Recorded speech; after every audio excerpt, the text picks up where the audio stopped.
ఏంట్రా ఇది? ఏమోనమ్మా డాడీ తెచ్చాడు. లక్ష్మణరావు రాసింది దీని మీద. ఏంటివి? ఆగు. నేను నా కోసమేనా? అమ్మ మా ఆయన పండగకి ఏదో గిఫ్ట్ తెచ్చినట్టున్నాడు.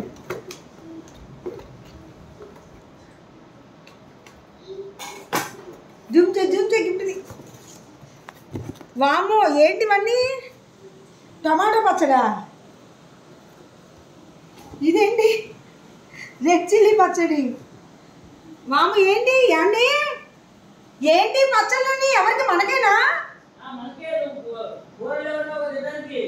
కూరలు లేవండి. రేపు పొద్దున పచ్చడికి కూడా అన్నా నేను పచ్చళ్ళు. మై గాడ్, అసలు ఒకసారి చూడండి. మళ్ళీ వీటిలోకి నెయ్యి అంట, జిఆర్బి నెయ్యిలు. పొరపాటున వర్షం కూడా వచ్చింది. 2 రోజుల నుంచి కూరలు చేస్తాను తేలేదు. ఇవాళ నిమ్మకాయ పచ్చడి చేసి రేపు పొద్దున ఆ పచ్చడి కూడా లేదు అన్నా. దానికి ఇన్ని తెచ్చారు. నాకేదో గిఫ్ట్ తెచ్చారు అనుకున్నా కదా. పోరి నాయన ఇన్ని ఏం చేసుకోను. ఆల్రెడీ పచ్చళ్ళన్నీ ఇంట్లో ఉన్నాయి తెలుసా. ఏ మొగోళ్ళతో ఏం చెప్పినా ఇంతే తలనొప్పండి బాబోయ్. నాకేదో గిఫ్ట్ అనుకుని మోసపడ్డా కదా. ఒరే అన్నీ ఎందుకురా నాయన, ఇవన్నీ ఇచ్చారా?